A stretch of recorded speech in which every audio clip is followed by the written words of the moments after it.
Chats with Honorable Outfitters. Today we have a special guest. We have Kent Vining of Sarge Vining YouTube channel. Now, Kent Vining has got a lot of experience he's going to share with us today, and you want to hold off to the very end because that's when we're going to get to the good parts. And Kent Vining started out living in New Hampshire, and now he lives in Texas. He joined the army and served his time, and he must have found a passion for carrying the rucksack because hiking and camping was a big passion of his long after. So, Sarge Vining, we really appreciate you joining us today. It means a lot for you to come on our channel. Hey, thanks a lot, Sean. Being your first guest is kind of an honor as well. So uh, I just hope I'm not, I hope I'm a good guinea pig. I'm sure you will be. Now, those of you who are listening, Sarge Viney is kind of a mentor of mine because I started out in classic camping living history by accident. And I found his Facebook channel, Bannerman's Outdoor Living History Group on Facebook.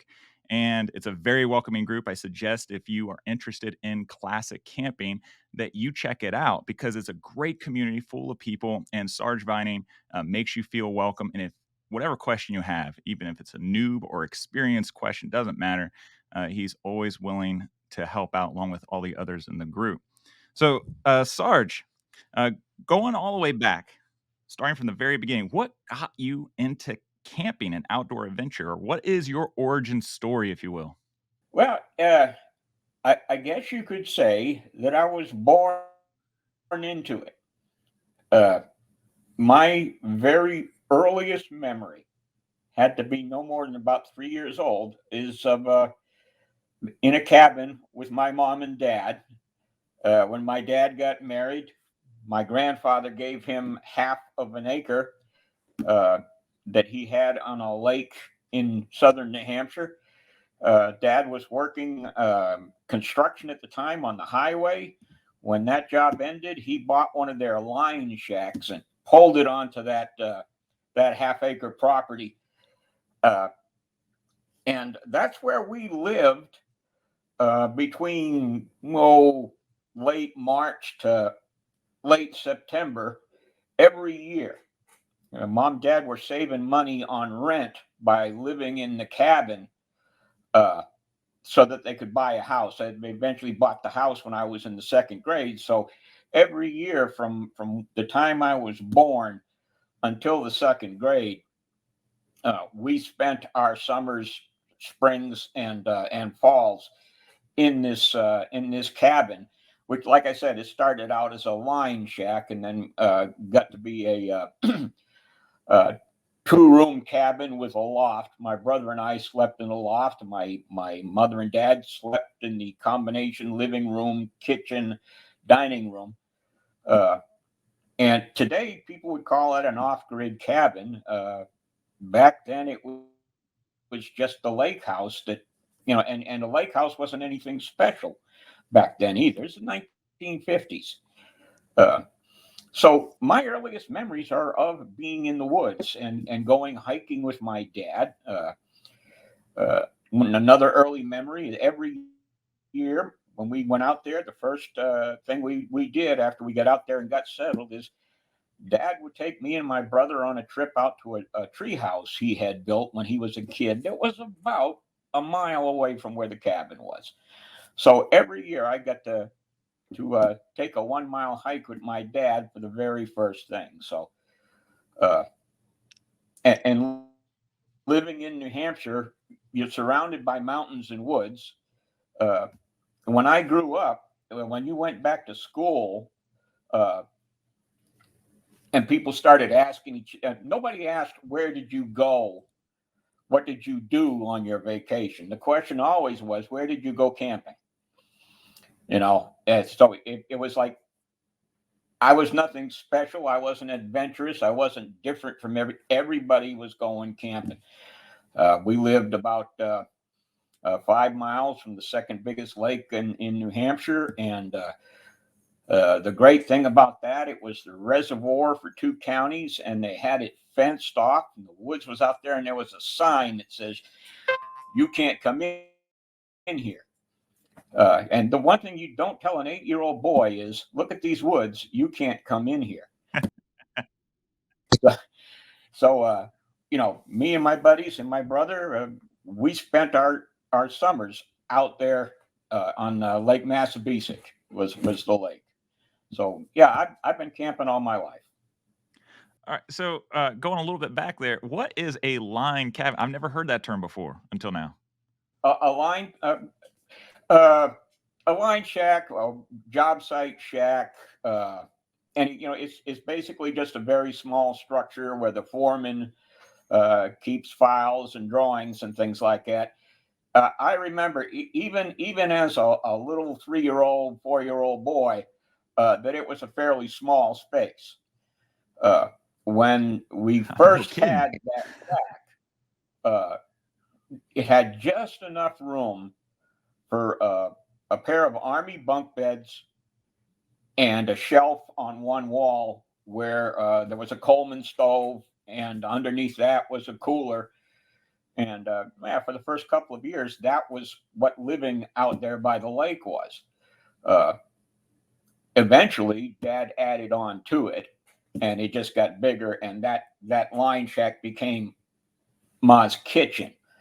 Uh, but it wasn't very big. Some place to keep the tools when you're on a construction thing. So it was it was great. When I sit and I want to be at peace, I think about that time out there by the lake and hiking and camping out by Lake Massabesic. Uh, but Man, nothing really special. I was just one of the guys. Everybody else was doing it. that's fascinating because Dick Prinicky, or I think I pronounced that right. I'm not exactly sure, but he built his cabin just for himself, one man. And it's a pretty decent sized cabin that he built. And I'm trying to imagine basically an office space and an entire family living in there. I would think that would be dreadful. It didn't, it wasn't small for very long. Mom and Dad slept.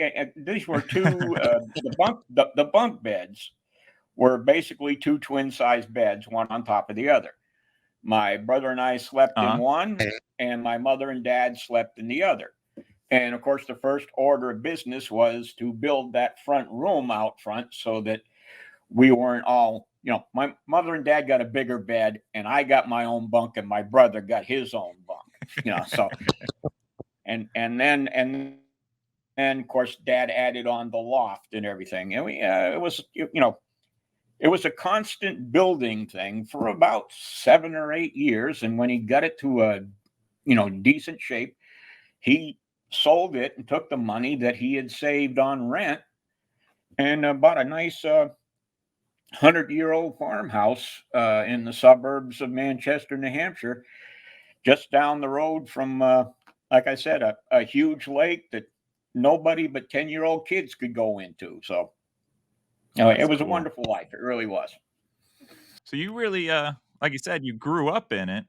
Um, And at no point you growing up in this, it was just, it was still an adventure for you? It wasn't just part of life. Because I know a lot of kids, I'm a scout leader and everything, and a lot of kids that I live in a rural area, and, they have some property. Those kids, they don't like going in the woods. Even though it's all around them, they don't really care for it. But you were living that life, and, it was a playground, and you never grew tired of it. Yeah, and I'll tell you, I talked to a friend of mine last year. He came to visit me. He still lives in New Hampshire, spends winters in Florida, and he came and stayed with me for about a week. And I told him, I said, I noticed that some a housing development had gone up outside the boundaries of the lakes, the lake's boundaries. And I said, there must be a lot of kids going out there now. There's probably a lot of paths and things. And he said, no, he says, kids just don't do that anymore. Uh, when I grew up, my mother would know, particularly in the summer times, my mother would know I was alive because food went missing from the refrigerator every couple of days. You know, and if she looked outside and looked across the yard over to the street next door, and it wasn't a street, but anyway, it was a rural area. But she could see my buddy Mike's yard, and if Mike was in the yard, in his yard, and I wasn't in mine, my mother got worried. Okay, that meant I was off doing something else. But if I was gone and Mike was Yeah. gone and my brother was gone, we were camping. My mother knew it, you know. So, it's just not that way anymore. Parents, my dad, my dad encouraged this behavior. My mother, of course, was a little worried, but my dad actually encouraged it. Let them go out in the woods, let them learn. And like I said, some of my best memories. You know how sometimes you just want to go to your happy place. I Amen. close my eyes and I see the area around Lake Massabesic where we went camping. Uh, yeah, that's where I learned everything, and a lot of it I learned by doing myself and making mistakes, and my dad laughing at me for making the mistake. So, uh, dad dad was an Eagle Scout, so I did learn a lot from that. I was never a scout, but I devoured the Scouts manual, my dad's Scouts manual from the 30s and 40s. He was a scout in the 30s and 40s, and I devoured that manual. And of course, all of my friends and their fathers and grandfathers and uncles and all, they were all steeped in all of this camping stuff too. So like I said, it was just a normal part of life. It wasn't anything really special to go camping. It's just what everybody did. And having Right, said right. that, campsites weren't crowded like they are today. We used to go up to the White Mountains, the national forest up there, and we could just drive up anytime we wanted to and find a campsite at any one of the developed camping areas. Oh, wow. Today I look and I see lines 5 mile long on the side of the road, trying to get to a trailhead in the White Mountains, let alone finding a place to camp. So, yeah, things have changed drastically since I was a boy. That's it's kind of odd because, if anything, my imagination would paint the opposite picture that today that camping's kind of a dying thing, and the golden age of camping, no matter or outdoor adventure, is behind us. So it's refreshing to hear that experience from you. That there's still a lot of hope. There's still a lot of people interested in getting out there, even if it is glamping or relaxed hiking or something. Yeah, well, I think what it is, it's a function of the size of the population. As far as the general population is concerned, uh, I believe probably the same percentage of people are heading to the woods uh, as there were 100 years ago. But there's just simply more people. So Right. that same percent, that 5% of 2 million is a lot less than 5% of 300 million. So I think that's part of it. Of course, the other part of it is there was a huge uh, folks your age, and I'm awful dang sorry that I'm that old to have to say that phrase, but folks, you've got gray hair and you're a young man to me. Uh, uh, Dang, lost my train of thought. Uh,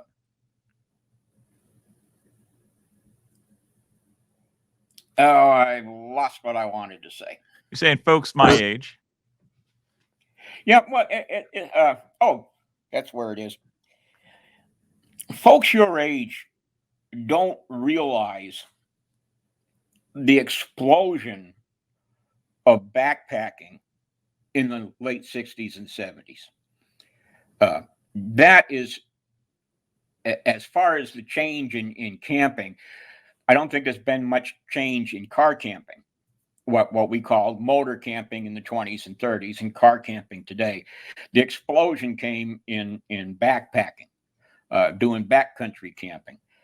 Uh, that Have you ever seen the movie Ford versus Ferrari? I have not. It was on my list, but I have not yet. No. You should watch it. There's a great line in there where Lee Iacocca is trying to convince the board of directors of Ford Motor Company to let him make the Mustang. Uh-huh. And in it, he says, "We are trying to make a car that we can sell to the first generation of teenagers that have money in their pocket." And that's what happened with backpacking. Uh, Suddenly, teenagers had money. Uh, you look back at my father and my grandfather, they went through years of financial difficulty. Unless you were really, really, really rich, you were having financial difficulty. And with the Right. depression and the panic of the 90s and just a bunch of stuff. And suddenly, after World War II, everybody has a job, everybody's making money, everybody's putting money in the bank. You can start giving your kids an allowance, and like I said, suddenly teenagers had money and they were able to save for a car or buy a Kelty pack and a dome tent. Go through when I in about 6 7 months, I'm going to be going through the 60s and 70s on my channel and do this a little better than what I'm doing right now. But uh, You do fine, Sarge. You do a great job there. I'm just saying that is what's driving people to the woods today is is uh, is backpacking. Uh, and I think that's why it was so easy for us back in the 50s and the 60s to find a campsite where you can't find one today. You can't find parking at a trailhead or anything like that, simply because people weren't doing the backcountry stuff as much as they are today. There's a higher percentage of backpackers and backcountry folks out there in the woods today than there would have been when I was young. Did that make any sense at all? Because I'm not sure it did. But Oh, yeah. yeah, no, that's one of the reasons why when I study the 20s and 30s camping, I tend to lean more towards the trekking, what we call backpacking today. I lean more towards the trekking aspect of it, and where most everybody is focusing on the motor camping aspect of it. Uh, as far as classic camping goes, if you look at the way that Dave Westcott and Steve Watts Mhm. started out the classic camping thing with the Acorn Patrol, their focus was on the camping was suddenly more comfortable than it was before, uh, and it's Yeah. but that's the thing that's something that is attractive to old guys like me, reenactors, living historians, uh, to do stuff because we get to sit around and tell lies to our buddies about how good we were when we were young, and then sit back and eat some steak or something like that cooked on the campfire. But what that ignores is the fact that this was a time when the long distance trails in this country were starting.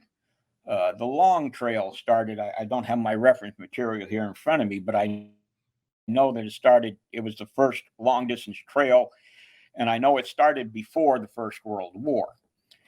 Uh, Most of the national parks were building trail systems uh, within the park. Uh, the If you look at the cover picture for Bannerman's Camp, is a group of Mhm. hikers from the Smoky Mountains Hiking Society. They were at the time blazing trails through the Smoky Mountains and lobbying to have it made a national forest or national park. Uh, all of this was going on. So this is the birth. It's kind of the birth of trekking, the birth of recreational backcountry camping, as opposed to recreational motor camping. The 20s and the 30s is where it all started. By the 1930s, motor camping was pretty much established. It was a new thing Mhm. when Henry Ford first made a Model Ts cheap and available. But 20 years later, the market was established. The tools that were needed. The Coleman stove had been. If you watch my History of Gear series, uh, you'll notice that for the first 20, 30 years, I don't focus all that much on stoves and backpacks and tents because most of that stuff had already been established and were in use by 1920 and had been maybe 10 Right. years. By the time we get to 1930, it's pretty much old hat. Everybody, like I said, the way I grew up, everybody's doing it. But Right. once people got close to the woods, then they started going into the woods. And that's where backpacking started.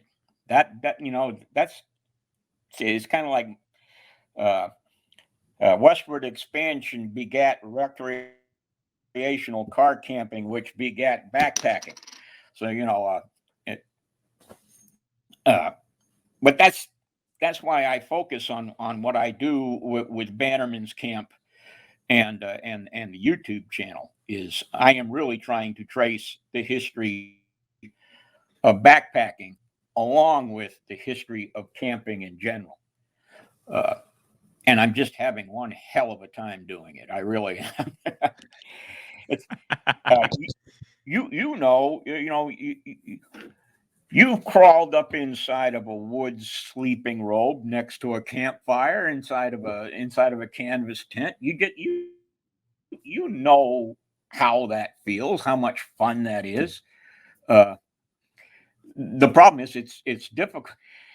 It's hard enough to convince people to go camping 100 years ago.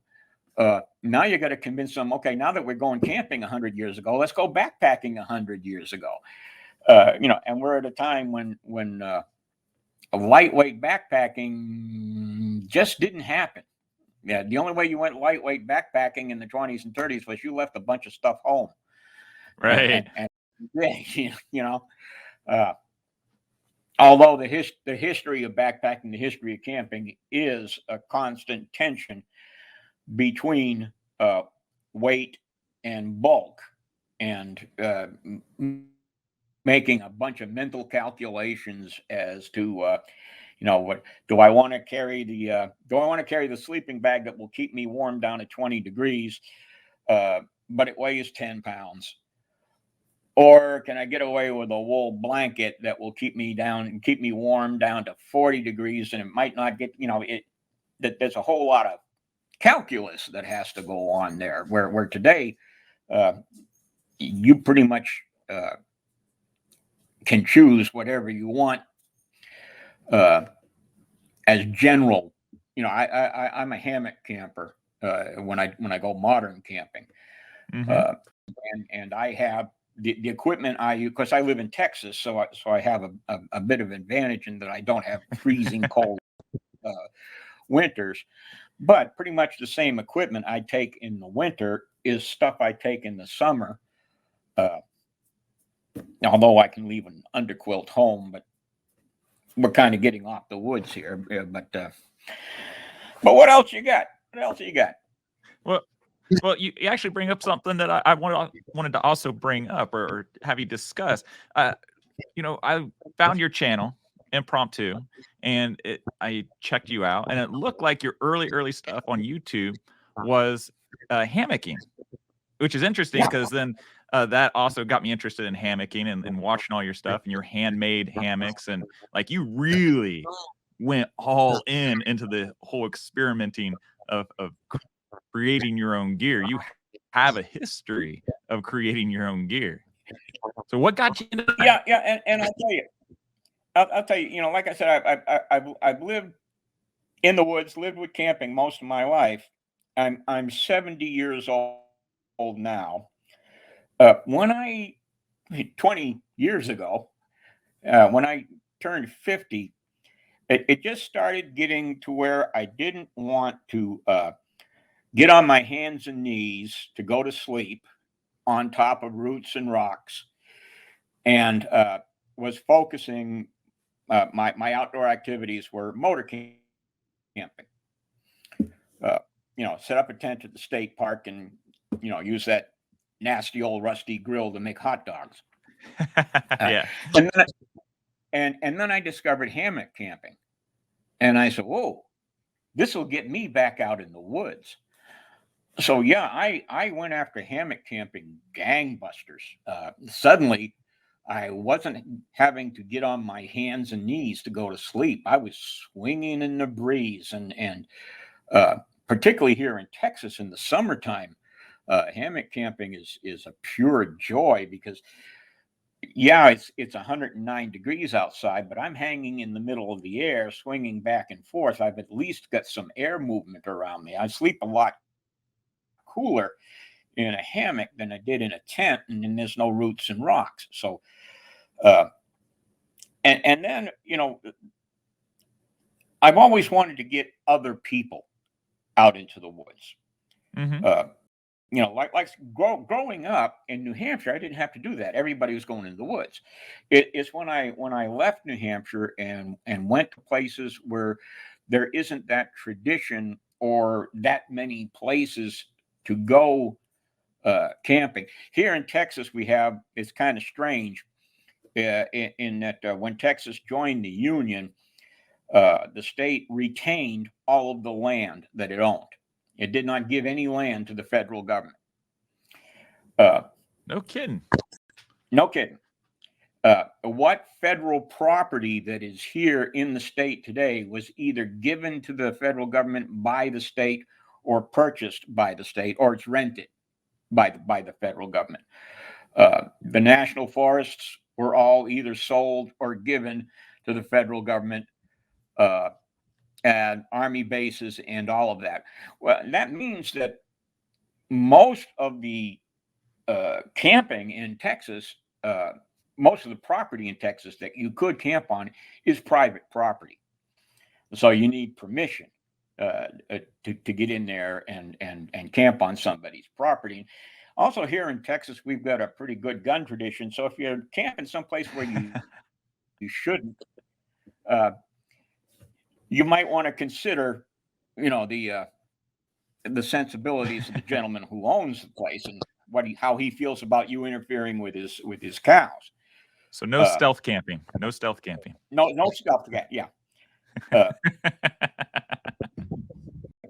yeah. And as far as places to camp, I do prefer national forests over state and national parks, simply because you can camp anywhere you want in a national forest. That's what I want out of the camping experiences. Hmm. I really don't want the picnic table and the rusty grill and screaming kids in the campsite next door. I want to be able to walk out. Well, it used to be 10 miles, and these days it's about 3. Uh, Walk out into some place where I'm surrounded by trees and nobody else is around, and it's just me and my buddies. So, uh, and that is the kind of camping I really enjoy. Uh, you're on your own. You're bringing what you got and nothing else. And if you forgot something, you got to suck it up and find another way of doing it. So uh, I'll give you one of the things that I learned from in my misspent youth. My brother and I decided one day in the winter, we were tired of snow and not being able to do anything and not being able to go camping. So we decided we're going to try winter camping. And we sat down and spent about a week planning what we were going to take and how we were going to take it. Because, camping in below freezing weather is kind of a serious thing. How old were you? Uh, Probably 10, 11, 12, somewhere in that range. Oh my Uh, gosh. yeah. And like I said, my dad encouraged it. Uh, but we did all this meticulous planning, Right, right down to what we were going to eat. And we had decided that we were going to camp to hike to this particular spot and stop underneath this big old tree uh, to have sandwiches for lunch. And I don't mind telling you, it was cold. And when we stopped for lunch, we decided that we were going to have soup with our sandwiches, just to get a little bit of warmth with us. And we brought extra food because we figured we might need it. So we right. got the fire started and everything. We pulled out the mess kits and we pulled out the cans of soup. And that's when he looked at me and said, "I thought you brought the can opener." And I looked at him and said, "I thought you brought the can opener." And I learned two things there. Make sure you've got two can openers, and fried bologna tastes fairly good. But we had to turn around because we had no way of cooking whatever food we had. But yeah, we fried the bologna because it was the only warm food we were going to get. Excuse me. So, yeah, that's a little something I learned about planning. You know, you So you're if you do backcountry stuff, you've got to go down to the most minute. You've actually got to go through every action that you're going to do in your mind. And while you're sitting in your desk, imagine yourself reaching for your can opener. Where is it? That kind of thing. It's something I should have done when I was 11 years old. you bring up a good point about planning. I'm taking my scouts out camping this weekend, and we're in Ohio. It's actually been a pretty decently warm spring. We've got rain all day today. It's supposed to be like in the 30 degrees at night with rain. And it's our primitive camp out, our annual primitive camp out. So everybody's going to be in canvas dog tents that was donated to the troop, and everybody's cooking for themselves in their cook kits instead of like a patrol camp out experience and things. Yeah. And my oldest scout, he's really good. Like he's been through it and everything. He's a star scout and everything. Really, really experienced. Very mature too. My oldest son, who is 13, and he was born and raised in living history and camping and stuff. And today, the boy still struggles to go through the checklist and remember. And uh, one of the campouts we went to last year about this time, it was rainy, it was muddy, and he forgot to bring his boots of all things. So he had to Mm. go through the whole camp out with his tennis shoes. And he brought, I think, one extra pair of socks. But that kid had muddy, wet socks, the whole weekend. And he was miserable. He's like, "Dad, can I borrow your socks?" Like, no, no, you forgot your own socks. You're going to have to deal with this. Yeah, yeah. That's the old joke. Is how you hike to the shelter. How do you tell the ultralight camper at the shelter? And he's the guy asking for your can opener, for your sewing kit, if you got an extra spoon. That's the ultralight backpacker. So, Yeah, for sure. Going back to the hammock thing really quick, because hammocking is a booming, trendy thing right now. A lot of yeah, people are getting into it, and I don't think a lot of people realize that you're trying to promote historic camping as a way to relate to history and everything. When or how common was hammock camping in the early 20th century? I've seen photographs, but most of them in my opinion, because you can't really prove anything unless you can interview the people who took the photographs. But I think they were just there for motor camping and lounging. Uh, Hammocks started coming into the public consciousness in World War II. Really? Yeah, as the army was trying to find a way to get their troops in the Pacific housed, living in tents without having to build floors to keep their feet dry or to let them sleep. Uh, there are pictures of, I believe, Guadalcanal and some of the other places where the tents are in a foot of water because when they put them up, it wasn't raining, and then it rained. Uh, and they, that so they came up with what's called the jungle hammock. I've owned one. If you're familiar with hammock terminology at all, it's a bridge hammock. Uh, the design was perfected during the Vietnam War for pretty much the same purpose.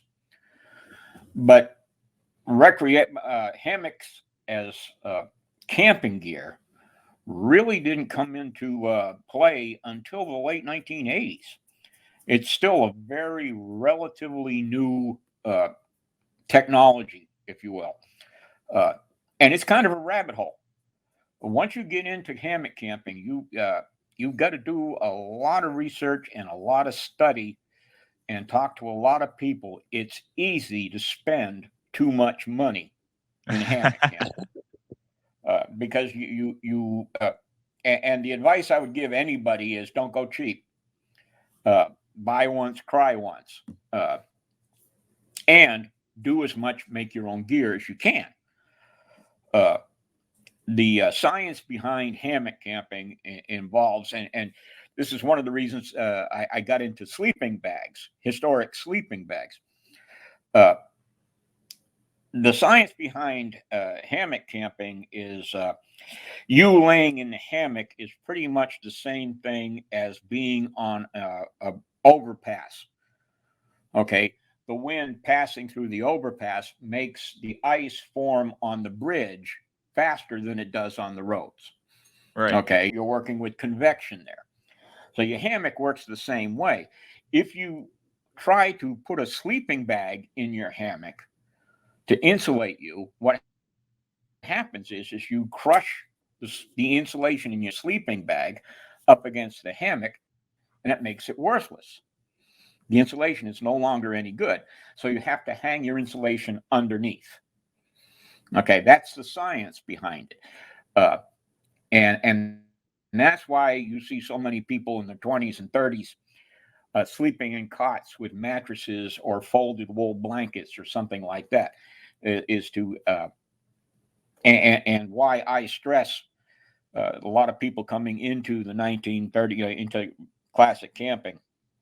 I stress you need a waterproof ground cover and some kind of under insulation to separate you from the planet. Okay. What kind of historic tools can you use to do that effectively? A browse bag is what was probably the most common, or just laying a tarp and making a big pile of forest duff and browse, laying your tarp over it, and then sleeping on top of that. That's enough insulation, particularly if you're using a sleeping bag. That's enough insulation underneath you to separate you from the planet. Uh, if you look at the last video, as we record this, it's the last video on the channel where I used a Civil War gun blanket and a wool blanket to make a browse bag. That's a common 1920s, 1930s solution to under insulation, to have something to sleep on. It's particularly needed if you're going to use something like a wool blanket and not a sleeping bag, because once you lay on top of a wool blanket on the ground, you have practically no insulation underneath you. It's better than nothing at all, but it's practically no insulation. Uh, Right. again, it was something when I was younger, and a lot of people think that the reason that you put something underneath you while you're camping is as a mattress to make you more Mhm. comfortable. But it's not. It's to keep the planet from sucking the heat out of your body. And so your choices for what you're going to use have to conform to that need more than comfort. So, most of the time it could be taken care of by taking a wool blanket and folding it into thirds and sleeping on top of that in another wool blanket, or even as much as just throwing a gum blanket on the ground with some leaves and things underneath it. But that is the first mistake that most, even modern day backpackers make, is thinking you can sleep on the ground if you're in a sleeping Right. bag. But the thing about it is, most insulation will get crushed. Uh, it doesn't matter whether it's down or Primaloft or hollow fill or even the older bags K-Pock and cotton batting. It doesn't matter. You're going to crush it. You're going to reduce the loft to practically nothing, and science takes care of the rest, which isn't good for you. So For those that's people who are very used to a modern style of camping, it is kind of even if it's in your backyard, uh, mhm, having the experience of taking real wool blankets, 100% wool blankets, and yeah. trying to stay warm in a tent during even Mhm. just like 35, 40 degrees. It gets cold. Yeah. And the thing about it is, it's not as difficult to do if you have proper insulation underneath you. A wool blanket, if you wrap yourself like a taco in a wool blanket and just lay on the ground that way, you'll stay warm, but not as warm as you would if you were laying on a pile of leaves. Right. So it's again, it's kind of you can look at the history of camping a little bit like a wave pattern. In that, in the early 20th century, everybody had this knowledge, uh, but a lot of times it wasn't based on their knowledge of science. It was just based on their knowledge of what everybody else was doing. Okay, and then you get to the wave goes down towards the end of the 30s, the 40s, and the 50s, and that knowledge is becomes lost. Okay, but the wave goes up as more people go camping and they discover the science behind it. Uh, the principal problem with camping is staying warm, is temperature control. You can even stay warm if you're wet, if you've got the right stuff. Wool will do that for you. Although the thing about wool stays warm when it's wet isn't really true. It just doesn't get as cold as the other fabrics do. Right. So uh, it's one thing I think that modern backpackers and campers can learn more about what they need in the present day by studying or at least experiencing what was done 100 years ago. In that some of those methods were more effective than what we can do today. It's just we don't do it because it's too damn heavy. And so you can learn, uh, if you learn the heavy way of doing it, the reason you learn the reason why.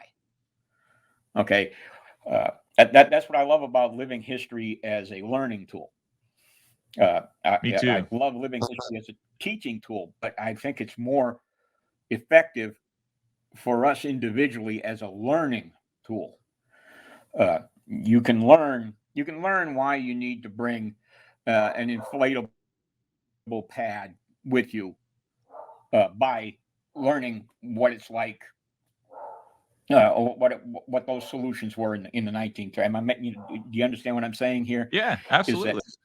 Yeah, and there's thousands of things. Most of them is tiny things. I heard on your video the other day you were talking about titanium mugs. Hmm. Okay, uh, that wasn't a solution back in the 20s and 30s.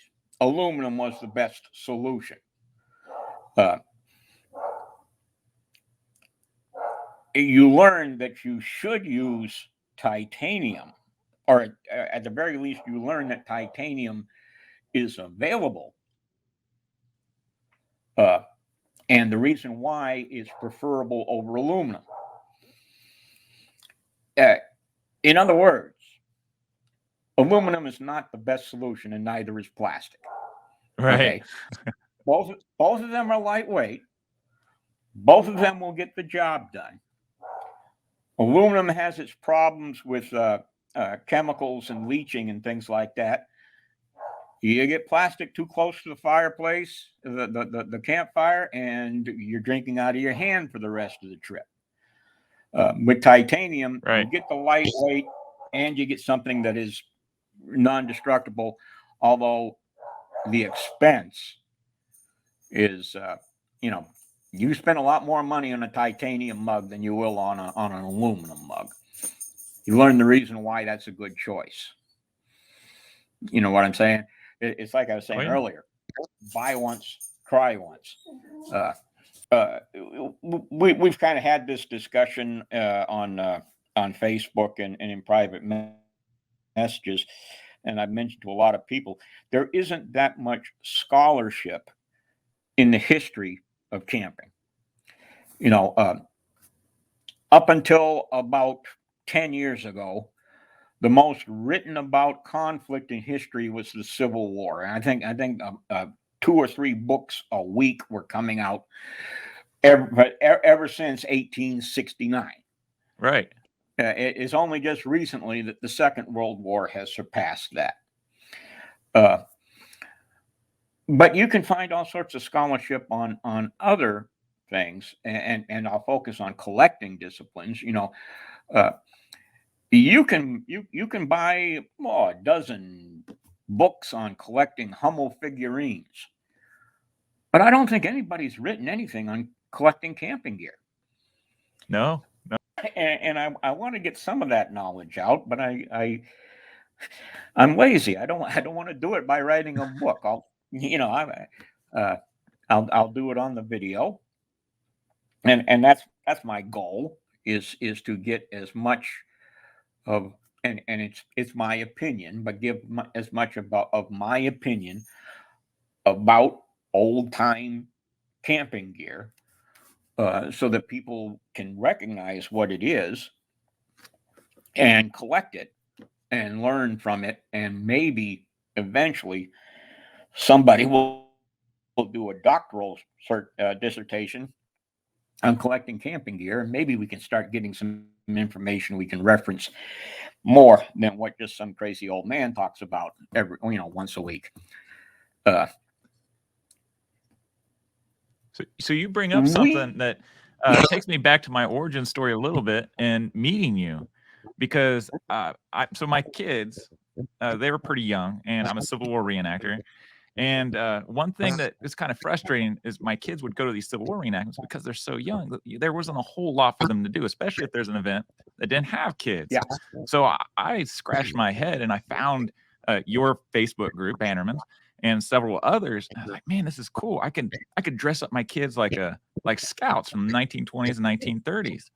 Now, luckily, Yeah. scouting was such a huge program that you can go on, eBay or other secondhand places. You can find used scout equipment that's cheap, and this is something you and I getting into this field is rather accessible in comparison to other living history fields.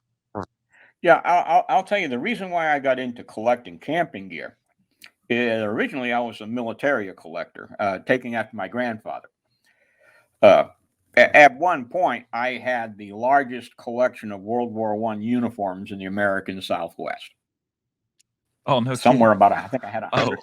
I think I had like 184 World War I uniforms, all of them with different patches on them, uh, and a bunch of other stuff. But the thing about it is that in collecting militaria, I noticed I was coming across, and people were coming to me asking me advice about things that weren't military.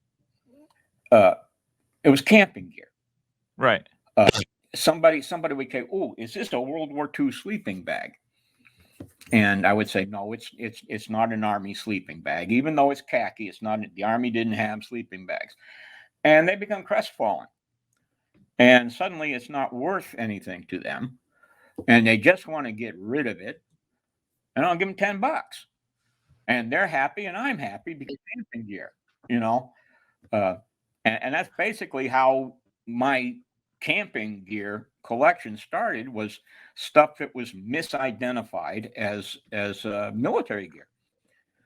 Uh, it's since gotten to be a bit of an obsession, and occasionally I do spend more money than I A should. little bit. Yeah, uh, but it's all good stuff, Sean. It's all good stuff. I need.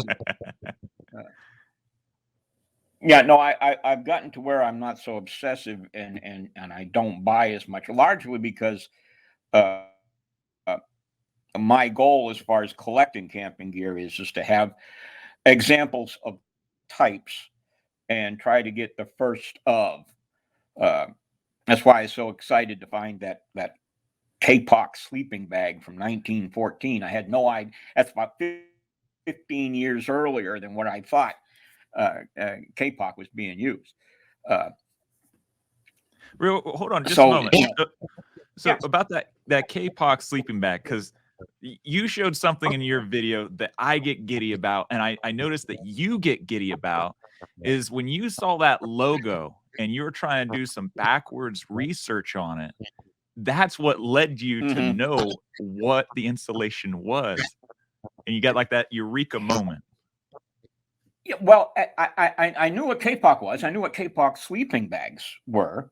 I knew who made them, and that they were considered top of the consumer level sleeping bag of the time.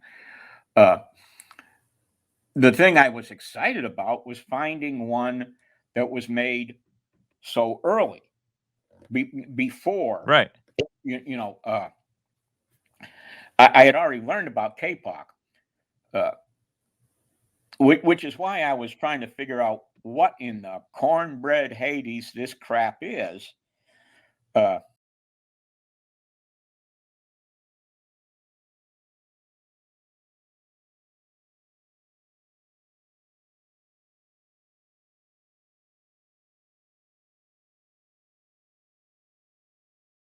because collecting sleeping bags, the good sleeping bags are the ones that don't have holes in them and don't have the insulation popping out. Right. So I'm shooting a video right now that it's got a nice label on the side that says K-Pox. So I know it's a K-Pox sleeping bag, but I couldn't figure out what it was. The thing about the uh, fleece interlining. Right.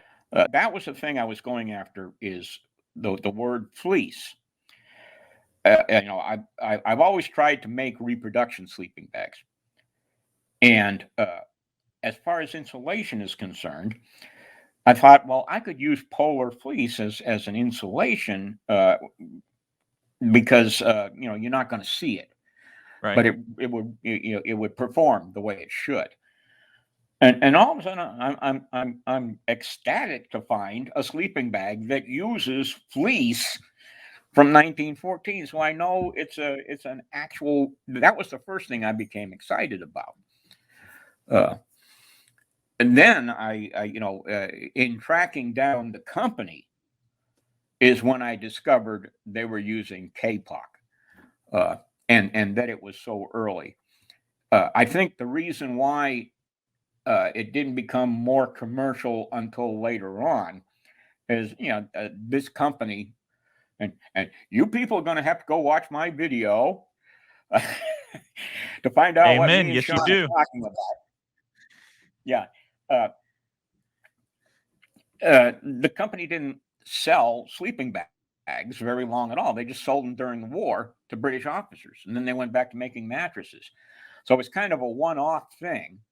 Uh, as far as collectability goes, it's not like having a 1914 Coleman stove because everybody collects Coleman. I probably the only guy who has one British sleeping bag, but uh, uh, finding that out what was the exciting thing, and it helps me with trying to explain uh, the development of sleeping bags in the early 20th century. Like I said before, tents and stoves and everything else associated with camping had pretty much established its form and function by the 1920s. Uh, Sleeping bags were a totally different thing. We didn't get down to what we understand a sleeping bag is until the middle 30s, the early 30s. Okay, we had been recreationally camping for about 40 years before we finally got to a place where everybody pretty much agreed on what a sleeping bag should look like. Rectangular and open up at the side. Okay, to simplify things. Uh, what that British sleeping bag does is it helps me establish the uh, the insulative qualities of K-pop, and that somebody recognized it. They just weren't selling the sleeping bags they were selling. Didn't do very well. Didn't market very well. Uh, Probably because it was Great Britain and they didn't do the same kind of camping we do here in the United States. Uh, and that's what's coming up on the channel next is sleeping bags up until 1939, from 1914 until 1939. Uh, so I'm having fun with that. But what I can't wait for when I'm uh, the temptation I have is to break my discipline of following this chronologically and jump right into Kelty packs. Well, I that's don't your know if you. era. That's what you Oh, experienced it growing up, right? And and that's the thing about it is when I was young, uh, we was what's called po folks. Uh, Dad was a salesman at Sears Roebuck. Uh, so number one, any camping gear we had was J.C. Higgins, and that was because he got a 10% discount. Everything else was nice. Army surplus, and I was not able to afford a Kelty pack until I was in the Army, uh, which was well after the uh, the era I'm excited about. Back when I was a kid and I wanted one real bad. Well, now I've got one. In fact, I got a few others. Uh, and the prize piece in my collection, I have a Kelty pack made in Dick Kelty's home before they opened their store in Glendale, California. The bag was sewn by Nina, his wife, and the frame was welded in his garage. I've had conversations with his son Richard. Is probably one of the first 1,500 Kelty packs ever made. Uh, Used to be on my old Whoa. page, my old Sarge Vining Facebook page, which is now seen its demise. I had uh, a very bad Facebook experience. I lost my previous account, and 5 years of research disappeared as a result. Uh, but I don't know if you've seen in the Kelties Camp Facebook page. I don't know if you've gone there. There is a paper I wrote, a PDF of a paper I wrote on Kelty packs from the beginning in 1952 until 1972 when Dick sold the company. That shows all of the different types of packs and the development of the pack. And yeah, that probably 1955, 54, 55 when this pack was made. Uh, it's kind of neat. I love going camping with it.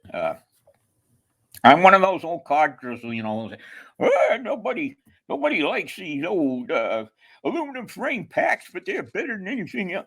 Uh, I do prefer an aluminum frame pack, uh, depending on what I'm doing. Uh, if I The actual pack that I normally use if I'm doing modern day camping is a custom pack made by Chris Zimmer, Zimmer built pack. It's a pack I designed for hammock camping. There's a video of it in my hammock camping playlist back there if you want to watch it. Oh, I definitely should check that one out. Yeah, it was that pack is what inspired me to make my own gear. No, because I learned I could have made it myself. As it was, it cost me, I think, close to $300. And then this was 15, 20 years ago, I think, when I had that pack made, which it probably costs a lot more than 300 today.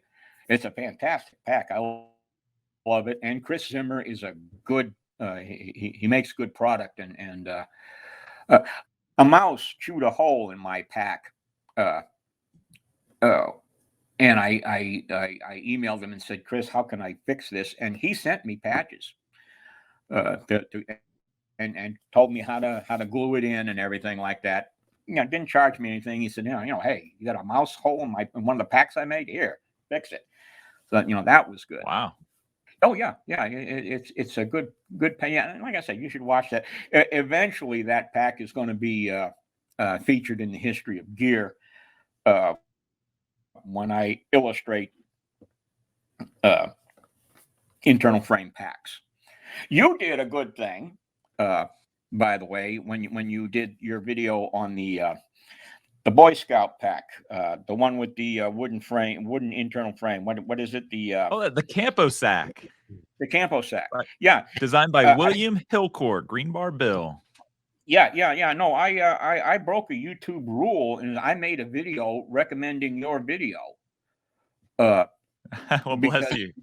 Yeah, you're not supposed to do that because it promotes the other guy's channel. But no, you let me know that the first internal frame pack was made in the 1920s. And if you go and you research internal frame packs at all, you'll see that the consensus is that the internal frame pack was invented by Jeff Lowe in about 1979. When really it was invented by who was it? You said William Hillcourt, Green Bar Bill. Then Green Bar Bill invented it 50 years before.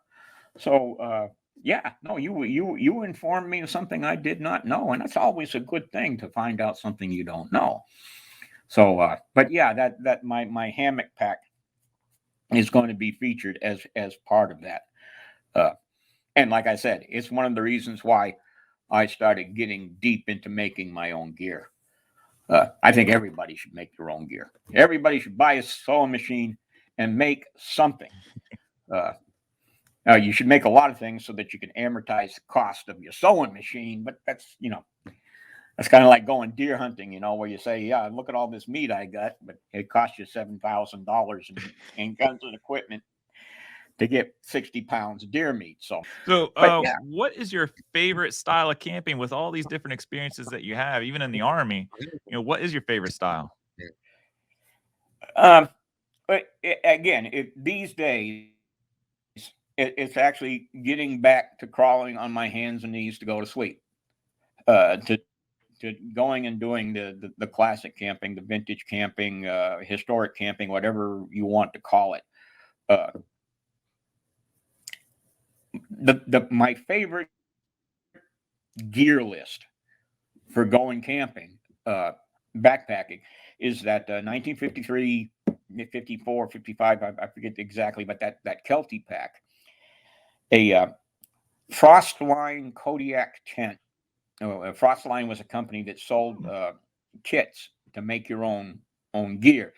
This is a kit that was finished sometime in about 1972 by someone whose name is long lost to history, but it is pretty much one of the coolest tents I have ever seen, and it's just a joy to be in. I'll see if I can't send you a picture if you want to edit it into this. Uh, that pack and that tent. That's one of those tents that proves the adage that a two-man tent is really a one-man tent. Yeah. And that's the rule. Two is one is none. Uh, so, but yeah, historic camping is my favorite way to go camping. Uh, I always learn something new, even if it's just a little inconsequential thing. Uh, it's like I said. I congratulate you for teaching me something new with the internal frame pack. Just learning something new, uh, learning that I'm leaning on some modern thing when if I want to understand and learn more, I should be doing this other thing. Uh, my latest addition to that setup, you'll laugh at this, is a rubber and canvas air mattress with a metal pump. Uh, yeah. I'll try. I'll give you some pictures of that too if I can find them. But yeah, I carry the air mattress, and it's one of them hand pumps. Uh, it's about 2 inches in diameter. It's got a handle on it, and you use it to pump up the air mattress. But at that time, this was before the self-inflating mattresses and thing, and that was about the only thing anybody had as far as sleeping pads at the time in the 60s and 70s was an air mattress. When I was younger, like I said, we were poor folks. If I wanted an air mattress, I had to go down to the department store and get one of them vinyl air mattresses that never made it through the night. You'd go cross-eyed blowing the damn thing up in the evening, and then when you woke up, you're laying on a flat piece of vinyl. So, but you had to have something. It's amazing that both that canvas and rubber air mattress from the 70s that I use and that one I found from 100 years ago. Yeah, now that's a piece. That's cool. Yeah, they are more viable or as viable today. They're more viable than the vinyl ones that I used as a kid. That basically all they're really good for these days is jumping on while you're in the pool. You know, and think about that. That was camping gear 50 years ago. Your pool floaty was camping gear 50 years ago. That's just one of the many things Well, that has changed in my lifetime. No, that's my favorite thing is my favorite style of camping is to go historic camping, whether it's historic trekking or historic car camping, like we did with Bannerman's in the Wild, or what we're going to do here in May at Kingsbury at the Pioneer Flight Museum. Going back to Dave Westcott and Steve Watts, the comfortable 1930s motor camping thing. I enjoy that as well, mainly because I'm hanging out with a bunch of my buds. That's the best part is hanging out with your buds around a campfire. Yeah, and that's the idea behind Bannerman's Camp. You mentioned living history a few minutes ago. The heart and soul of living history is not the venue, not the time period. It's not even the event. It's the time you spend around the campfire with your buds after the event is over. After 5 o'clock on Saturday, after or setting up Friday night. That's the heart, and I realized that number one, me and a bunch of my friends are getting a bit too long in the tooth to portray the Civil War sergeant or the World War II corporal. I could get away with it when I was 45, but at 71, I'm pretty much lying to people that guys who look like me won the Second World War. So, and as well, you talk about having something that your kid can do. Well, now I've got something that an old man can do, and the old man can do it historically accurate. Uh, where in, let's just say, the Second World War, it would be historically inaccurate to have your wife and your kids there.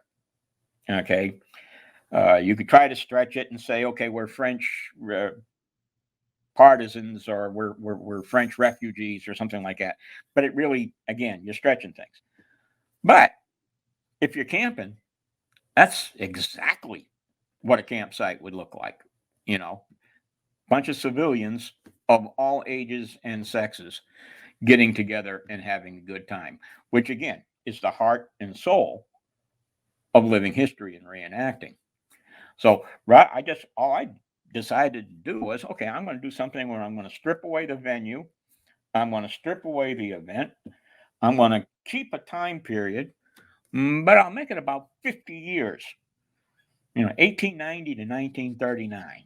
Okay, and make it so that we're attractive to not only experienced living historians, but also experienced backpackers and bushcrafters. And Mm-hmm. if we get them together, even electronically, on YouTube and on Facebook, we get to share information that each of us needs in order to perform the little living history task that we've got in front of us. Too many people in living history don't know enough about camping to be able to do it safely. A lot of truth in that. Okay. Uh, they can do it authentically, but can they do it safely? Uh, Backpackers and bushcrafters uh, don't know much about living history. So these are things we can teach, and backpackers don't know a lot of the skills that bushcrafters do. When we put all three groups together, we can come up with, like I said, a good teaching and learning tool. The video that's going to come out, it'll probably be out before you release this, but the video that I've got coming out next uses some pocket trash I bought from Nathaniel Logston's site, some money. He's got reproduction change there. And I use that to illustrate, number one, the kinds of things, what you can learn about what's in somebody's pocket, but also the fact that in 1930, I'm carrying around a $5 gold piece, which would be illegal 2 years later. Yeah. People don't think You know, about that. They don't know it. That's for sure. yeah, they don't realize that in 1930, I really don't have any need for a billfold. All the money I use, my weekly wages is about $6.50. It fits in a little tiny coin purse. Okay, now this is something that you can use to learn and teach the history of the period above and beyond the camping aspect.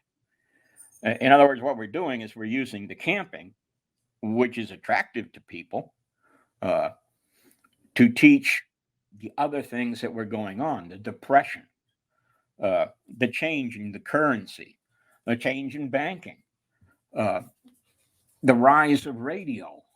All of these things can be taught using camping in the 1920s and the 1930s. So I'm going to keep doing it. I don't see any reason not to. God's got a lot of input on that. How long I do it. I'm like I said, I'm 70 years old now. God willing, I can do this for another 25 to 30 years, but we'll see. But I'll keep doing it until if I would express a preference, they would find my bones in the woods 3 years after I've died on a camping trip. Be like one of those poor souls up in the Alps or the Himalayas or something. Yeah, with all your gear yeah. on and everything. Yeah, if I find my bones as a result of global warming. Uh, but yeah, no, and again, I hope to see. I know people are out there who are interested in this. Uh, you and I are finding them in ones and twos and threes and fours, but eventually, uh, they'll number in the hundreds and the thousands. Uh, Civil War reenacting started out with a bunch of guys with blue jeans and Dickies jackets. Yeah. Uh, and guys just like I said in the video, Farb comes from civil Revolutionary War reenacting, not having enough guys be British. No, yeah, they look fine, and now both of them are huge money makers. That they're you know Civil War is a big industry. Civil War reenacting, Civil War living history is a big industry. You've got plenty of choices for buying and selling. It took a while for Civil War to get as big as it is. When I first started in World War II reenacting, uh, it was, and again, here I go being an old man, it was a new thing. There really weren't a lot of people engaging in World War II reenacting back in the 1990s. But today, Right. you've got huge events up in your neck of the wood. What is it, Conneaut or Oh, yeah. Conneaut's big. did I say it right? Because I've never heard Yeah. anybody say it. I've just read it. Uh, Yeah. but yeah, no, you've got big events now where when we first started, if we could get 40 guys together, 20 Germans and 20 Allied, not even Americans, you know, and 5 Americans, 5 Brits, a couple of guys doing French, that kind of thing. We were happy. That was a big event. Today, you can get events not in the hundreds. Uh, I believe classic camping is heading that direction. One of the reasons, like I said, is a lot of those guys who started out when I did are aging out and are looking for something. They still want to do the living history. They still want to do reenacting, but they're trying to find something where uh, they're age appropriate, uh, which is what I'm trying Mhm. to do. I'm trying to popularize that among older reenactors. But we're attracting a lot of younger guys. And I can tell you that I am gratified in that the younger folks that I am seeing coming into the classic camping uh, living history are very dedicated uh, living historians. They are actually interested in the discipline. Many of them are getting education or have employment in living history. Uh, so I'm seeing that, and I'm gratified by that because I see that as bringing in more folks to do what we're doing. Uh, but the main thing is, Sean, you and I, if we want to see it grow, we just need to keep doing what we're doing. Uh, I don't lose heart because I don't have 78,000 subscribers like Blackie Thomas does. Good for Blackie. I want 78,000 subscribers. I think it would be great, but I'm not going to quit because I don't have it. Smart. So I was able, yeah, I was able to get. Well, it's just like it was the thing everybody was doing because uh, there wasn't a whole lot written down. There weren't a whole lot of commercial vendors. Most everything at that time was being done by cottage vendor. Uh, by about 2005, the market got big enough so that some guys could quit their day job and go to making full time making hammock equipment. Uh, there's a couple of guys now who've got pretty big businesses. Both of them, by the way, sell a lot of make your own gear stuff. Uh, so I have that advantage as far as YouTube is concerned, in that I had a subscriber base. Uh, out of the 1,500 or so that I had subscribed to me when I stopped making videos.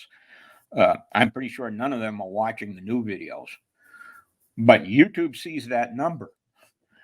YouTube sees that I've got X number of subscribers and it's over the limit. They don't recognize that, maybe 60% of them aren't watching my videos anymore. They're just there. So like I said, I have that advantage. And I still am getting some traffic with the hammock camping videos. There are still people searching for hammock camping videos, particularly to make your own gear stuff. So I am seeing a lot of traffic on that. I've got a couple of videos. I think I got one that's got 23,000 views. Whoa. One of my goals there was to show people that camping doesn't have to be expensive. And I was buying a lot of inexpensive stuff and testing it and reviewing it. Stuff from like Banggood, and I realized, that I was never going to see any return on that investment, even though it was a $15, mess kit or something like that. At the rate that I had my YouTube money coming in, I wasn't going to amortize that if I kept doing it. Right. And as far as the hammock camping gear is concerned, I was using that. If I did a make your own gear video, because I made a piece of gear I was using. With what I'm doing now, I'm getting to the point now where I do want to make more stuff, but I don't need the stuff I'm going to make. So some of it I'm going to give away. Well, yeah, the one I did on Warren Miller's sleeping bag, I gave that to my buddy Grant Hansen. You've seen him he's the guy that falls asleep at every event. There are pictures. We have pictures. So I gave that to him, but I'm looking at stuff that I'm going to make that I will probably offer for sale. One of the things you do if you get deep into make your own gear, you suddenly find yourself with a closet full of fabric, which is what I have. I have a closet full of fabric, so I'm actually not going to be, although I did just conclude a deal with Jerry Lee. Ooh, what? He Can you speak about it? he's Yeah, I'll let you know about it. Yeah, it might even arrive in the mail here in the next couple of days. You saw the video I did on his comforter, his Civilian Conservation Corps comforter, and how you can make sleeping Yeah. bags out of it. I was able to buy from him the end of production run fabric. I got about 20 yards of the fabric that is made out of. And I will use that to make a couple of sleeping bags, and as parts and pieces of sleeping bags that I'll be making from that CCC comforter. And I am probably going to make a bulk buy from him on those comforters for people. I know I do these make your own gear videos. I know people watch them. And I know most of the people who watch them aren't actually going to take the time to make something. For some reason, they're interested, and that's fine. I also know that there are people who would like to have one of these things, but they don't have the time, or they don't think they have the skill. So I'm going to make a couple. I'm not going to make a lot because the market is incredibly small. Right. But I'm going to make several sleeping bags that do replicate some of the ones I'm talking about in the next upcoming videos. It's a challenge. It's something I've been wanting to do. I've been trying to do for about the past 8 years. The first reproduction sleeping bag I attempted to make a Kenwood sleeping bag using the information and the illustrations I had on the internet. I remember that. Yeah, and I actually made one. But I didn't take any pictures and I didn't talk about it because I wasn't really sure if I was right. And yeah, here about 2 3 years later, I managed to find two real Kenwood bags to make the whole system. And yeah, I was completely wrong. If if I had tried to sell that as a reproduction or pass it off as a reproduction, I would have been telling a great big lie. Uh, and it's one of the reasons why I bought a couple of sleeping bags that I don't really need, that don't really fit in the collection. Uh, but I can use them as patterns and study construction methods for making them. One of the video I'm shooting right now is on the K-Pop bags, Topatco and Hirsch Wise sleeping bags of the 1930s. Uh, and I opened the video with illustration showing two cotton batting Hmm. bags, comparing cotton batting insulation to the K-Pop insulation, and why K-Pop was superior. Uh, and one bag is one I found in a World War One U.S. officers bedroll. That is the first reproduction I will likely make. It's a unique opening method in that it doesn't open along the side. It opens along both sides for about the first third of the body. So you can open the whole thing and crawl in rather than trying to flip it over on one side and then throw it back over on top of you. Watch the video, you'll see it. In fact, I think I show it in that video I did about the pre-production quilt I got from Jerry. So that will be one of the first ones I make, and then I will make some with covers, canvas covers uh, that replicate the later K-Pop bags, even though it's the later cotton batting bags, which is what that Right. CCC comforter is made of. Although he's using polyester filling, uh, which doesn't bother me at all, and would bother some purists. But you don't see it, so you don't see it, and it feels exactly like cotton. What's your problem? Right. And it'll keep you warm. So, uh, go For ahead. those of the listeners who may not know what CCC is, that's the Civilian Conservation Corps during the Great Depression, right?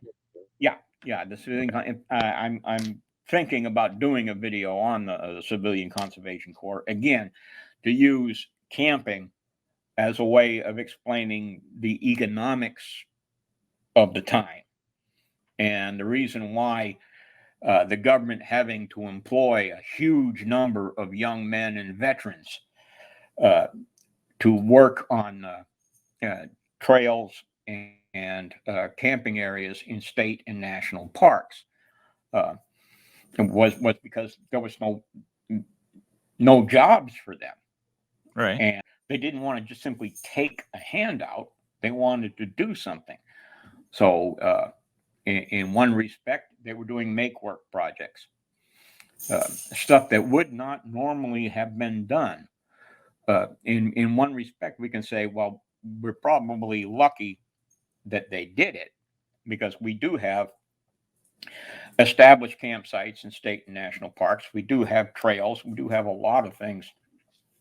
But a lot of the work they did wasn't really necessary, and today would probably not be allowed because of environmental concerns. Mhm. Uh, but we can use the camping because the principal benefactor of the Civilian Conservation Corps are guys like you and me, guys who go camping, guys who go hiking in the woods.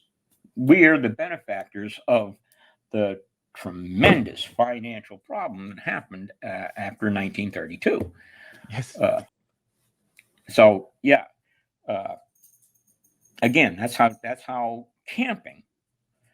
I guess one of the reasons why one of the things I explain to people about living history and how it's a good teaching tool is you can connect people. The way I would explain it to young kids coming in to the World War II stuff I was doing is You can stand there and you can talk to an 8-year-old girl as much as you want about World War II and how the soldiers lived. And she'll politely listen, but probably not gain much. But Yeah, I've if been you on that end. consider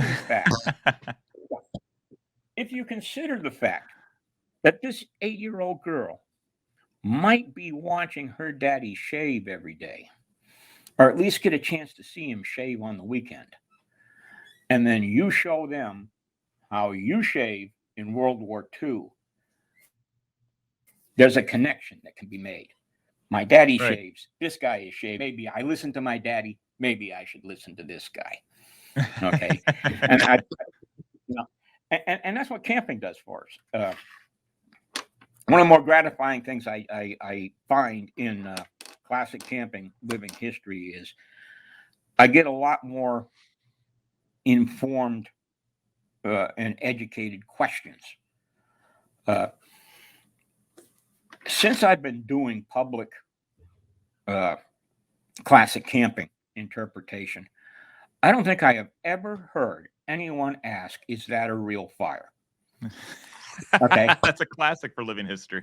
that's a classic for living history. If you go to a Civil War reenactment, if you go to a World War II reenactment, and you've got a fire, they'll ask you, "Is that real fire?" Or "Did you sleep in that tent last night?" Yeah. But if doing a public presentation of camping, most of them automatically understand that's what you did. You came here and you slept in that tent last night because you're camping, not because if you're a soldier, they don't make that connection. That soldiers do a lot of camping, you know. And again, that's where we go back to where we say that's the heart and soul of living history and reenacting. It's actually the camping. Right. Uh, so that's one of the more rewarding things I found about classic camping living history. Uh, I had a wonderful conversation last year uh, after the second question from a young girl in her 20s. It immediately became apparent to me that she had done some long distance backpacking. Mm-hmm. And it's like, oh, let me sing the song of my people. Uh, here's somebody who gets it, who understands, who asks the right questions, and I get to give that answer. I don't have to go into a long explanation of before I get to giving the answer. Uh, so again, you don't find that in other living history pursuits. But in other words, you could set up at a Civil War event, and the only person who's going to ask you about Civil War history questions that relate to your living history presentation is other reenactors. You know what I'm saying? They're the This ones is who are true. informed enough to Very ask true. you the right questions. But if you're doing the classic camping living history, well, now you're getting people who are using a isobutane stove and become really interested in the operation of that Primus stove that you've got. You know, uh, so that's the rewarding thing about classic camping living history is encountering those people who have got the modern day knowledge and the modern day experience of exactly what it is you're doing. Uh, Right. if I do living history in front of soldiers, I've done a lot of stuff at Air Force and Army bases, the museums of those facilities. And those are great events because I'm getting informed questions from soldiers uh, who participate, who do the stuff I'm doing. They're just doing it modern ways. So this is rough. Classic camping living history is roughly akin to doing World War II living history at Fort Hood. Okay, uh, you've got an informed audience. And that's what I love about going out into the woods. Just before COVID, I had started a living history group called Hike Into History. Hmm. where we used 1970s gear, and we would get on the Lone Star Trail, which is my long distance trail. We would get in there and hike in, oh, 2 miles, a mile and a half, something like that, from the trailhead, and set up, and then just talk to anybody who came by. If you want an informed audience who's interested in what you're doing, go ahead, do that. The only thing is your presentation better be pretty short because they're on their way somewhere. Right. You know, Right. so, uh, but yeah, that's of course. Then COVID hit and everything fell apart. Uh, it's what we did when we did Bannerman's in the Wild. I'll be doing a similar thing in June uh, for trail days down here. Well, you and I talked about trail days a while ago, but the Lone Star Trail Club is doing a trail days thing, and I'll be going there. I haven't quite decided yet whether I'm going to do 1930s or pull all that 1970s stuff out. I'm kind of leaning Decisions. towards Decisions. the 1970s because last year was the 50th anniversary of the opening of the Lone Star Trail. And by 1973, it probably would have been started being well used, using the gear that I'll be bringing. And I think that's what I'm going to do. And I'll shoot some video of that. And I'll have that frost line tent and the Kelty pack and a number of other things. Although I will be bringing my Primus 71 stove. That is my favorite piece of gear. I love that Primus 71 stove, and it was in use from the 1930s until the 1980s. Uh, so I will probably bring that, and a bunch of other things, because I believe that will be my audience at that particular presentation. Will be people who are more interested in the 1970s stuff than they would be in the 1930s stuff. So, Well, the nice thing and I about got that also is the generation of people that might be visiting it, they'll be able to make those connections. And they might even point out to younger people, like, hey, this is what I use, or this is what I remember seeing. Yeah, yeah. Well, I'll tell you, I am not seeing as many people my age on the trail these days as I did 20 and 30 years ago. Right. Uh, like I Makes said, sense. I used to be able to go out and hike 10 miles before I made camp. Now I want to camp after about 3. Mhm. And I plan my camping that way these days. Yeah, I don't want to do too much more. And I want to go with young people so that there's somebody strong enough to drag my body out of the woods after I collapse. Uh, So, but as we start wrapping things up here, don't want yeah. to take too much of your time, and we could go on forever, man. Like that's what I Oh love yeah. about Yeah. Yeah. campfire chats. Like they Just could just throw go some all more night. wood on the campfire. Yeah. Just the smoke is um, coming in my direction. so a lot of people express the issue of time, right? Having time to get out. So, what is your advice of for young people or older people or whatever? Try to get time to get outdoors with your experiences. Uh, that is difficult because, uh, like reenact, well, when you have the money to do it, is pretty much after the kids have left. Yeah. And it's easier to find time. The challenge is to find time while you're making a career and growing your family. And that is the most important time, to find time to do that.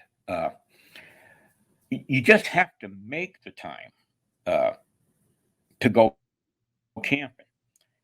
Uh, don't don't destroy your career. Don't destroy your marriage.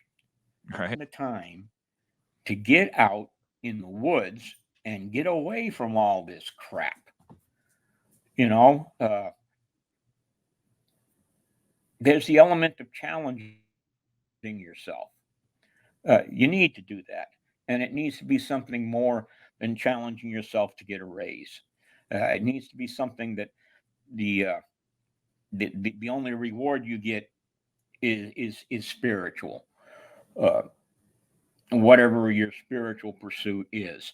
But getting out in the woods, spending time, smelling sunlight on hot, making pine needles hot. Uh, there's joy in that. God put that joy out there for you. You've got to find it though. Uh, so how you make the time? Geez, I can't tell you because I don't know your personal situation. Uh, what I can tell you what I did is I kept my pack loaded. You know, the stuff was already in the pack. The sleeping bag was there. The mess kit, everything was in the pack. And if I had the thought, yeah, I want to go out in the woods, I would go out in the woods. I would just grab the pack and go. Whether it was for a couple hours and I was just, going to hike a 5 mile trail at the state park down the road, or if I was going to go out for a weekend, uh, I did it as soon as my spirit told me to. You know what I'm saying? You lose a bit of it if you overplan it. Uh, Right. while at the Becomes a same chore time, at that point. yeah, yeah, and at the same time, we talked earlier about the importance of planning. And so there's a bit of a dichotomy there, but uh, you just need to be ready to go. Keep your pack loaded with everything but food. Don't keep food in there; it'll smell bad. Uh, but have your mess kit, your clean, have your all your gear clean, ready to go, and in the pack, so that all you have to do is grab that pack and put it in the car. You know, that's the way to do it. Uh, Vacation, that's the time for the family. That's the time to take the family camping. But for yourself, uh, again, as long as you're not destroying your marriage, as long as you're not destroying your career, be ready to go. Just be ready. Don't make it a chore to pack your crap and go, because you're going to lose 4 or 5 hours doing that.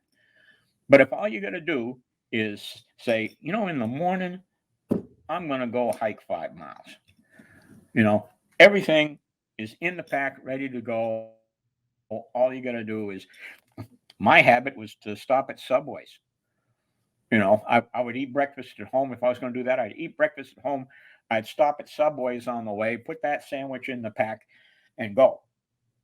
Have water in the canteens, and I would eat the Subway sandwich.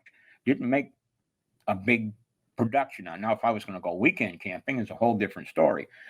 Right. But that food for backcountry camping, you can put that in your pack as long as it's sealed and packed, because you don't want to be bringing fresh and wet food with you anyway. So I don't know, pack your pack and have a second bag for a weekend trip or something like that. That's good. It's solid. Yeah, yeah. Have two bags. Have a day pack and a backpack. Uh, Day packs are something I didn't have when I was a kid. You know, uh, Jansport came out with the first day packs in about the 1970s, and they were sold as book bags. Uh, it was either the big backpack or fill a pillowcase full of stuff and throw it over your shoulder for a short trip. So yeah, just always keep your pack packed. Whether you're going to do more hikes than you do overnight camping. That's another thing. It's easier to make time for a hike than it is to make time to spend 2 nights in the woods. You know what I mean? Mr. Vining, thank you so much for all the advice. I love the stories and the history and the connections. Like, it makes it so much more real. Where can the listeners and viewers find you? What are your socials? Well, of course, there's the YouTube channel, Sarge Vining. Uh, I've been playing with changing the name to Bannerman's Camp, but so many people know me as Sarge Vining, it's probably a bad idea. And then there's the Bannerman's Camp Facebook page, which kind of got this whole living history thing rolling as far as our version of classic camping. And for the 1960s, post World War II, we have a Facebook page called Kelty's Camp, which is just now getting off its feet, mainly because I am still concentrating on, as far as the history of gear is concerned, in the 1920s and 30s. I will eventually be getting into the 60s, 70s, and 80s, and we'll be focusing more over there. But it may take a while. The History of Gear series on the YouTube channel is a long-term project. So, but that's how people can find me. Unless you want to hear my politics and things, don't get on my personal page. Uh, I have opinions, and I'll let you know what they are. If you don't want to know my opinion, They don't can get get on off my your lawn, right? huh? They can get off your lawn, right? Yeah, get off my lawn. Uh, but yeah, that's basically where you can find me. Is Bannerman's Camp and Kelty's Camp, and on the YouTube channel. Uh, this the only thing. The only drawback to having Bannerman's Camp is I'm not getting as many comments on the YouTube channel as I should, because most of the conversation is happening over there at Bannerman's Camp. That's because we can. Yeah, well, we can share photographs and there's a whole lot of stuff that we've got uploaded in the files that I've uploaded and other members have uploaded. Uh, Period magazines and catalogs and things like that. So if you are interested in uh, classic camping or the history of camping gear at all, yeah, get on Bannerman's Camp.